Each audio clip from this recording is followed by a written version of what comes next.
హల్లెలూయా. మన ప్రభు అయిన యేసుక్రీస్తు నామములో మీకు శుభములు. బాగున్నారా? మేల్కొన్నారా? దేవుని వాక్యం కొరకు ఎదురు చూస్తున్నారా? రెండువారు వచ్చిన ప్రార్థన చేసుకుందాం. పరిశుద్ధుడా, నీకు వందనములయ్యా. మరొక రోజు నీ మాట కొరకు కనిపెడుతున్నాం. మాటలాడమని క్రీస్తు నామంలో అడుగుచున్నాం తండ్రి, ఆమేన్.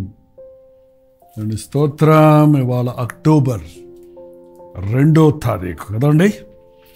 అక్టోబర్ 2వ తారీఖు అనగానే మీకు ఏమైనా గుర్తొస్తుందా? మేమంతా స్వతంత్రం వచ్చిన కొద్ది సంవత్సరాల్లో పుట్టిన వాళ్ళమే. కాబట్టి నా యవ్వన కాలంలో నేను పెరుగుతూ ఉన్నప్పుడు ఎక్కువగా వినబడే మాటలు మన స్వతంత్రము, స్వతంత్ర దినోత్సవము, స్వతంత్ర యోధులు అని వారిని గురించి ఎక్కువగా వింటుండేవారిని.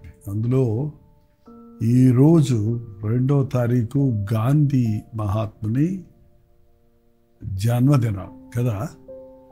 సో గాంధీ పుట్టినరోజుని ఒక సెలబ్రేట్ చేసేవాడు. అంటే స్వతంత్రానికి కారకుడైన ఆయనను శాంతి దూతగా అంగీకరించేవారు. అంటే పోరాడి జయించడం కాదు, ఉప్పు సత్యాగ్రహం చేసి సమాధానంగా మనం బ్రిటిష్ వాళ్ళని తరమాలి అని ప్రయత్నించిన వాళ్ళల్లో ఆయన ఒకడు. ఇంకా చాలామంది ఉన్నారు స్వతంత్ర పోరాట యోధులు.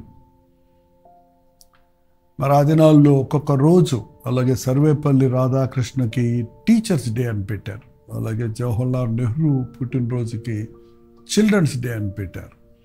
ఇలాగ కొన్ని ప్రత్యేక దినాలలో కొన్ని ప్రత్యేక విషయాలు గుర్తు చేసుకుంటూ ఉండటం అనేది ప్రపంచవ్యాప్తంగా ఇదొక ఏమనాలి, ఆనవాయి అనొచ్చు. ఆ రోజును గుర్తు చేసుకొని, ఆ సందర్భాలను గుర్తు చేసుకొని మనల్ని మనం ప్రోత్సాహపరుచుకోవడానికి ఒక మదర్స్ డే, ఒక ఏమన్నారండి ఫాదర్స్ డే, ఒక టీచర్స్ డే, అలాగా ఒక ప్రత్యేకమైన రోజును గుర్తు చేసుకుంటే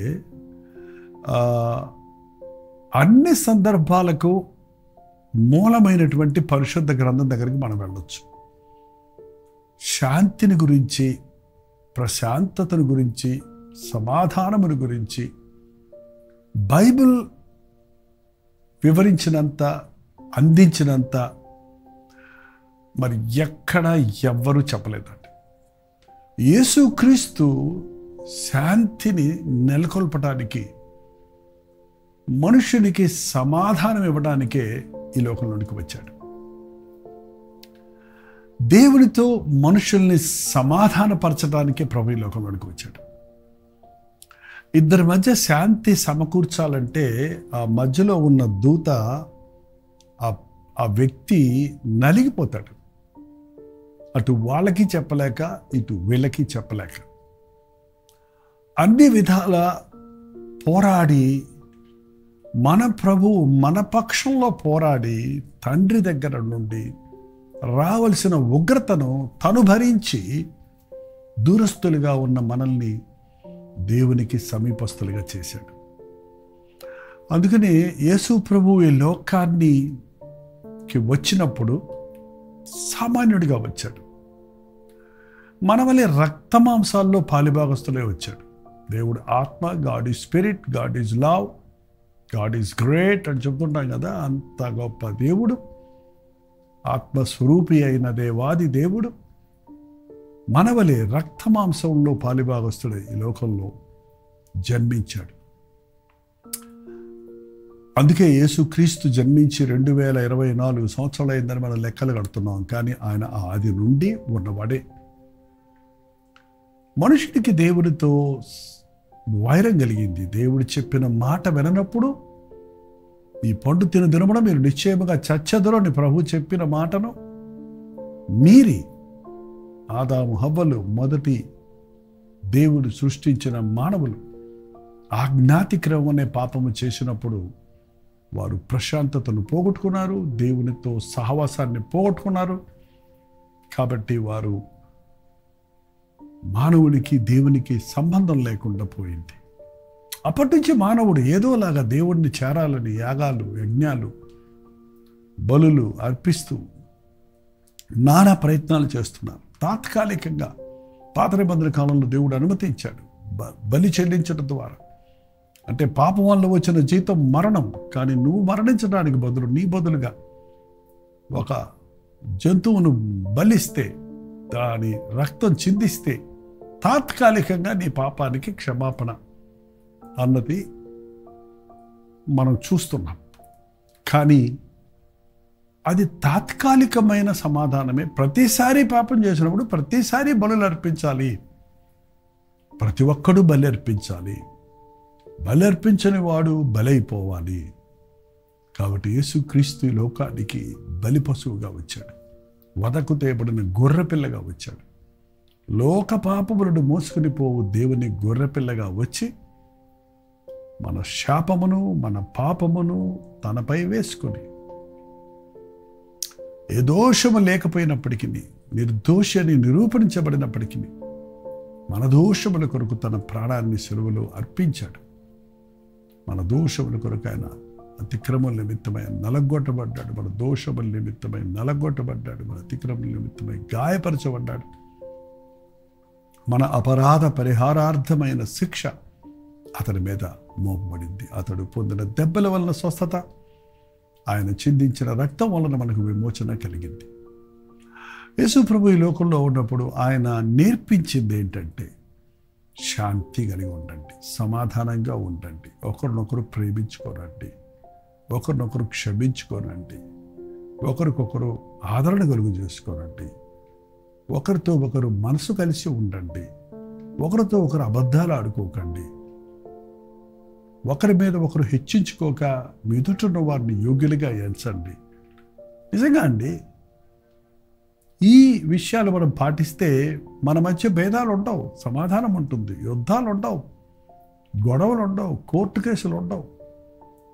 ఇవాళ చూడండి, మనుషుడు తన సమాధానాన్ని అమ్ముకుంటున్నాడు. సమాధానం లేనివాడిగా సమాధానం కొరకు ఏదేదో చేయడానికి ప్రయత్నిస్తూ ఉన్నాడు. యేసు ప్రభు లోకంలోనికి వచ్చి సిలువకు వెళ్ళక ముందు తన శిష్యులతో ఒక మాట చెప్పాడు. చూడండి, యోహాను సువార్త 14వ అధ్యాయము 25వ వచనం. నేను మీ యొద్ద ఉండగా ఈ మాటలు మీతో చెప్పి తిని, ఆదరణకర్త అనగా తండ్రి నామమున పంపబో పరిశుద్ధాత్మ సమస్తమును మీకు బోధించి నేను మీతో చెప్పిన సంగతులన్నింటినీ మీకు జ్ఞాపకము చేయును. 27వ వచనం. శాంతి మీకు అనుగ్రహించి వెళ్ళుచున్నాను, నా శాంతినే మీకు అనుగ్రహించి వెళ్ళుచున్నాను. లోకమిచ్చినట్టుగా నేను మీకు అనుగ్రహించటం లేదు. మీ హృదయములను కలవరపడనీయకుడి, వెరవనీయకుడి. శాంతి మీకు అనుగ్రహించి వెళ్ళుచున్నాను, నా శాంతినే మీకు అనుగ్రహించుచున్నాను. లోకమిచ్చినట్టుగా నేను మీకు అనుగ్రహించటం లేదు. మీ హృదయములను కలవరపడనీయకుడి, వెరవనీయకుడి. ఆయన తన ప్రాణాన్ని అర్పించటానికి వెళ్తున్నప్పుడు రాణువారు ఆయన్ని ముఖం మీద ఉమ్మివేస్తారని, పిడిగుద్దులు గుద్దుతారని, కొరడాలతో కొడతారని, రక్తము కారినంతగా ఆయన సిలువలో యాగమవ్వబోతున్నాడని, అవమానము నిందలు భరించవలసి ఉందని, ఘోరాతి ఘోరమైన మరణశిక్షగా శిలువ శిక్షను భరించబోతున్నాడని ఎరిగి అప్పుడు కూడా ఆయనకు ఉందట శాంతి, సమాధానం. రేపు ఎవరైనా మనల్ని కొడతారంటే ఇవాళే నిద్రపోం మనం కదా. రేపు ఏదైనా మనకి కీడు జరుగుద్దంటే రాత్రంతా ఏడుస్తూ కూర్చుంటాం కదా. మనం చిన్న చిన్న విషయాలకు కలవరపడిపోతున్నాం, భయపడిపోతున్నాం. మీరు కలవరపడకండి, వెరవకుడి, కలవరపడకుడి, భయపడకుడి, కలవరపడకుడి. నేనున్నాను అనే ప్రభు మనకు ఉన్నాడండి. ఈ రోజున చిన్న చిన్న విషయాలకు మనుషుల హృదయాలు పాడైపోతున్నాయి, కల్లోలైపోతున్నాయి, కోపంతో రెచ్చిపోతున్నారు, పగ సాధించాలనే ఆలోచనలతో నిండిపోతున్నారు. మాటల యుద్ధం, చేతుల యుద్ధం, చంపుకోటాలు, ఎంతగా ఒకరినొకరు దూషించుకోటాలు ఈరోజు మనం చూస్తున్నాం. శాంతి శాంతి శాంతి సమావేశాలు అంటారే కానీ ఆ దేశ నాయకుల మధ్య సమాధానం లేదు. అంతెందుకు మన కుటుంబ సభ్యుల మధ్య సమాధానం లేదు. అవును, మీరు సమాధానంగా బ్రతుకుతున్నారా భార్యాభర్తలుగా? మీ ఇద్దరి మనసులు ఏకమైనవా? భేదాభిప్రాయాలను పక్కకు తోసి ఏక మనసుతో కుటుంబాన్ని ముందుకు నడిపించుకోగలుగుతున్నారా? కుటుంబంలో కలహాలు, కుటుంబంలో అశాంతి, బిడ్డల వలన ప్రశాంతత లేకుండా కుటుంబంలో బిడ్డల వలన కలవరాలు. ఈ లోకంలో ఎక్కడ చూసినా పొరపాటును మనం న్యూస్ ఆన్ చేశామంటే ఒక్కటి కూడా శాంతి సంబంధమైన సంతోషకరమైన సంగతులు వినపడటం లేదండి ఈ రోజుల్లో. ఎక్కడ చూసినా హత్యలు, కూనీలు, ఒకరినొకరు చంపుకోవటాలు, ఒకరినొకరు విమర్శించుకోవటాలు, ఒకరికొకరు హాని చేసుకోవటాలు, ఒకరినొకరు కించపరుచుకోవటాలు, కోపంతో రెచ్చిపోవటం. లోకంలో సమాధానం లేదు. ఎక్కడుంది సమాధానం? ఎక్కడుంది శాంతి? ఎక్కడికి వెళ్తారు? మనుషుడు చేసేదంతా దేనికి? సమాధానంగా ఉండాలని. మంచి ఇల్లు కట్టించుకొని, మంచి బెడ్ కొనుక్కొని, మంచి ఏసీ పెట్టుకొని మంచిగా పడుకుందామనే కదా. కానీ ఎంత మంచి ఏసీ ఉన్నా, ఎంత మంచి మెత్తటి పరుపు ఉన్నా పడక మీద పడుకుంటే నిద్ర రాదు. ఎందుకంటే మనసులో నెమ్మది లేదు, మనసులో కలవరం. అది మర్చిపోవడానికి మరే పొత్తు పదార్థాలు సేవిస్తున్నారు. ఎక్కడ చూసినా ప్రేమ లేదు, ఒకరి మీద ఒకరికి నమ్మిక లేదు. చూడండి, దేశానికి స్వతంత్రం వచ్చిందని సంతోషపడతాం కాదండి, మనకు స్వతంత్రత ఉందా? కుమారుడు మిమ్మల్ని స్వతంత్రులుగా చేసినాడలా మీకు నిజముగా మీరు స్వతంత్రులు అవుతారని ప్రభు చెప్పాడు. మనం పాప విముక్తి పొందడం ద్వారానే ప్రశాంతతను పొందగలుగుతాం. ప్రభు అంటున్నాడు, నీ ముందు ఎన్ని కలవరాలున్నా, నీ ముందు ఎన్ని బాధలున్నా, ఎన్ని యాంగ్జైటీస్ ఉన్నా, ఎంత ఆతృత ఉన్నా, ఎన్ని పోరాటాలున్నా, నిందలు అవమానాలున్నా, బాధలు భయాలున్నా, ఎవ్వరూ తీసివేయలేని శాంతిని నేను మీకు ఇస్తున్నాను. యేసయ్య ఇచ్చిన శాంతి సమాధానాలు పొందినవాడు ధన్యుడు. ఎవని పాపములు క్షమించబడినవో వాడు ధన్యుడు. పాపమేనండి మనల్ని కలవరపరిచేది. మన అహంకారమే మన కలవరానికి కారణం. మన అసూయే మన పోరాటానికి కారణం. మన యొక్క స్వార్థమే మనం నెమ్మది లేకుండా చేయడానికి కారణం. వీటి నుండి మనకి విడుదల పొందుటకు యేసయ్య తన రక్తాన్ని చిందించాడు. క్రీస్తు రక్తంలో కడగబడిన వాడు క్రీస్తేసులకు కలిగిన మనసు కలిగి ఉంటారు కనుక సమాధాన సంతోషంతో జీవించగలుగుతారు. ప్రభు ఇచ్చే సమాధానం లోక సంబంధమైనది కాదు. నా శాంతిని మీకు ఇచ్చి వెళుతున్నాను, లోకం ఇచ్చినట్టుగా మీకు అనుగ్రహిస్తాం లేదు. లోకం ఇచ్చే శాంతి ఏంటి? తాత్కాలికమైన శాంతి. చూడండి, మన చేతికి ఏదైనా గజ్జి వచ్చిందంటే గోక్కుంటా ఉంటారు. ఆ గోకుతున్నంతసేపు అది హాయిగా ఉంటుంది, అది ఒక బాగుంటున్నట్టు అనిపిస్తుంది. గోకటం ఆపితే అది మండిపోతుంది, మళ్ళీ గోకుతాం, మళ్ళీ మండిపోద్ది, అలా పుండైపోద్ది. అది లోకంలో తాత్కాలికంగా ఆ మూవీ వాచ్ చేసినంతసేపు, ఆ బ్రాందీ తాగినంతసేపు, ఆ మత్తులో ఉన్నంతసేపు, ఆ గుంపులో ఉన్నంతసేపు, ఆ కాసేపు ఆ ఆర్భాటాల మధ్యలో సంతోషంగా ఉన్నట్టు కనబడతారేమో కానీ అంతరంగంలో పోరాటం, అంతరంగంలో ప్రశాంతత లేని పరిస్థితి. మీరు అలా ఉన్నారా? దేవుడు మీకు నెమ్మది ఇవ్వటానికి, మన మనస్సుకు నెమ్మది కలుగు చేయటానికి, సమాధానము మన హృదయాలను ఏలునట్లుగా చేయటానికి. నీ చుట్టూ ఎన్ని పోరాటాలు ఉన్నా, నీ చుట్టూ ఎంతమంది నీ మీద తిరగబడుతున్నా, నీకెన్ని అవమానాలు నిందలు కలిగినా, నీకెన్ని కొదువులు కొరతలు ఉన్నా, నా ప్రభువు నాకున్నాడు అనే అభయం నువ్వు కలిగి ఆయన యందు ఆనందించగలిగినట్లు, ఆయనిచ్చే శాంతి సమాధానాలు పొందుకొని ప్రశాంతంగా జీవించగలిగే జీవితం యేసయ్య ద్వారా మాత్రమే కలుగుతుందండి. మన భారం ప్రభు మీద పెడితే, మన పోరాటం ప్రభు దగ్గరికి తెస్తే ఆయన వాటిని పరిష్కరిస్తాడు. ప్రతి దానికి ఆయన యొద్ద విడుదల ఉన్నది. ప్రతి దోషానికి క్షమాపణ ఉన్నది. కలవరపరిచే ప్రతి పాపము నుండి మనకు విడుదల ఉన్నది. క్రీస్తును కలిగిన వారు ధన్యులు. యేసయ్య నీ హృదయంలో ఉండి నేను ఇంకా శాంతి లేకుండా ఉన్నాను అనేవాడు ఎవడూ లేడండి. నీ ప్రశాంతతను పోగొట్టుకున్నావంటే ప్రభువు నీ హృదయంలో లేడేమో. ఎవని మనస్సు నీ మీద ఆనుకొడును వారిని పూర్ణ శాంతి గలవానిగా నీవు కాపాడుదు అని దేవుని వాక్యం సెలవిస్తుంది. అవునండి, నిజమైన శాంతి ప్రశాంతత దేశంలో కావాలంటే అహింసను పాటించాలని, పొరుగువాడిని ప్రేమించాలని ప్రభు బోధించాడు. అలాగ జీవించాడు.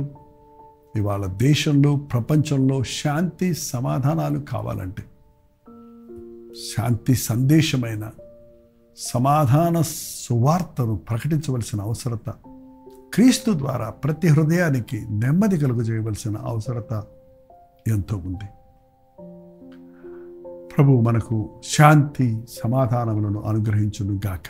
ప్రార్థన. పరిశుద్ధుడ ప్రేమగల తండ్రి, ప్రపంచంలో శాంతిని నెలకొల్పాలని ఎందరో యోధులు, ఎందరో వ్యక్తులు ఎన్నో విధాలుగా ప్రయత్నించిన ఈనాటికి దేశాలలో పోరాటాలు, యుద్ధాలు, అసమాధానము చెలరేగిపోతూనే ఉందయ్యా. నీ నామములో తప్ప వేరే ఎక్కడ ఈ శాంతి, పోరాటాల మధ్యలో కలిగి ఉండే ప్రశాంతి మేము పొందలేమని నీ అందు విశ్వాసం ఉంచుతున్నాము. పాపం వల్ల వచ్చిన కలవరాల నుండి విడిపించబడి, పోరాటముల నుండి తప్పించబడి, భేదాలు విభేదాల నుండి తప్పించబడి నీ ప్రేమ సమాధానములతో జీవించుటకు మా కుటుంబాలలో, మా దేశాలలో, ఈ లోకములో నాయన నీ నామానికి మహిమ కలుగుటకు మా కొరకు నీవు సిద్ధపరిచిన పరలోక రాజ్యము శాంతి సమాధానాలతో వర్ధిల్లేదిగా ఉంది గనుక ఆ శాశ్వతమైన రాజ్యము కొరకు మేము సిద్ధపడుటకు సహాయం చేయమని క్రీస్తు నామములో అడుగుచున్నాను తండ్రి. ఆమేన్. తండ్రి అయిన దేవుని యొక్క ప్రేమయు, కుమారుడైన క్రీస్తు యొక్క కృపయు, ఆదరణకర్త అయిన పరిశుద్ధాత్మ యొక్క సహవాసము కుడి వచ్చిన మనందరికీ ఇప్పుడున్న సదాకాలము తోడయుండుగాక. ఆమేన్. దేవుని స్తోత్రం. మీ ప్రార్థనా అవసరతలు భారాలు 954041 నెంబర్కి, మీరు ఇతర దేశాల్లో ఉంటే 91001008 నెంబర్కి ఒక టెక్స్ట్ లేక వాయిస్ మెసేజ్ ద్వారా వాట్సాప్ పంపించండి. మేము పరిశీలిస్తున్నాం, ప్రార్థిస్తున్నాం. మీరు ప్రార్థించండి, తప్పక దేవుడు జవాబిస్తాడు. మీ మనసుని కలవరపరిచేదేదో అది ప్రభు సన్నిధిలో పెట్టండి, ప్రశాంతతను పొందండి. ప్రోచితమైతే మధ్యాహ్నం 3 గంటలకి హెచ్చరిక, అలాగే రాత్రి 9 గంటలకు కల్వరి ప్రతిధ్వనిలో మళ్ళీ కలుసుకుందాం. అంతవరకు దేవుని మహాకృప మీకు తోడేను గాక.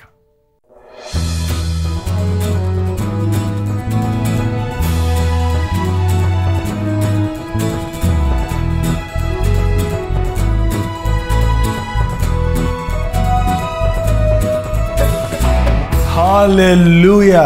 దుబాయ్, అబుదాబి, షార్జాలో ఉన్న వారికి, తెలుగు వారికి, తమిళ వారికి శుభవార్త. ఈ రోజుల్లో తెలుగు, తమిళ, హిందీ, మలయాళం అనుదిన ధ్యానాలు 4 భాషల్లో ప్రతిరోజు వినిపిస్తున్నాం. మీలో అనేకులు దుబాయ్, అబుదాబి, షార్జాలో ఉన్నవారు, తెలుగువారు, మరి ఇతర భాషల వారు కూడా ఈ అనుదిన ధ్యానాలు విని దీవించబడుతున్నామని వాట్సాప్ల ద్వారా తెలియజేస్తున్నారు. మీలో కొందరు జూమ్లోకి వచ్చి మాట్లాడుతున్నారు. మిమ్మల్ని నేరుగా ముఖాముఖిగా చూసి మీ కొరకు ప్రత్యేకంగా ప్రార్థించాలని, మిమ్మల్ని ఆధ్యాత్మికంగా బలపరచాలని దుబాయ్ వస్తున్నాం. ప్రభు చిత్తమైతే అక్టోబర్ 18వ తారీఖు దుబాయ్లో ఒక్క మీటింగ్, 1 డే అనలేము, ఒక గెట్ టుగెదర్ ఏర్పాటు చేస్తున్నాం. రండి, పాల్గొనండి, ఉజ్జీవించబడండి. వ్యక్తిగతంగా మిమ్మల్ని చూడటానికి, ప్రార్థించడానికి అవకాశాన్ని కలుగజేయండి. మీరు ఏ చర్చ్ వారైనా, ఏ డినామినేషన్ వారైనా, సోషల్ మీడియా ద్వారా వాక్యం వింటున్న వారైనా, ఇంతకుముందే మీరు నన్ను ఎరిగిన వారైనా, మేము అందరినీ ప్రేమతో ఆహ్వానిస్తున్నాం. దయచేసి గమనించండి, మిమ్మల్ని ఆధ్యాత్మికంగా బలపరచాలనే ఏక ఉద్దేశంతో మాత్రమే దుబాయ్ వస్తున్నాం. సంఘం పెట్టాలనో మిమ్మల్ని కలవరపరచాలనో కాదు. కాబట్టి దైవజనులు, పాస్టర్లు మీరందరూ నాకు తెలుసు. మీరు కూడా, మిమ్మల్ని కూడా ప్రేమతో ఆహ్వానిస్తున్నాం. రండి, మనందరం కలిసి మన దేవుని నామాన్ని మహిమపరుద్దాం. ఈ అంచెదినాల్లో ఉన్నాం. ఏక హృదయంతో ప్రార్థించి దేవుని నామాన్ని ఈ దేశాలలో మహిమపరచున్నట్లుగా ఆయన యుద్ధ నుండి గొప్ప కార్యాల కొరకు ఎదురు చూద్దాం. చిరునామా గమనించండి. Pakistan Association Hall, street number 11B, Oud Metha road, Bur Dubai, Dubai.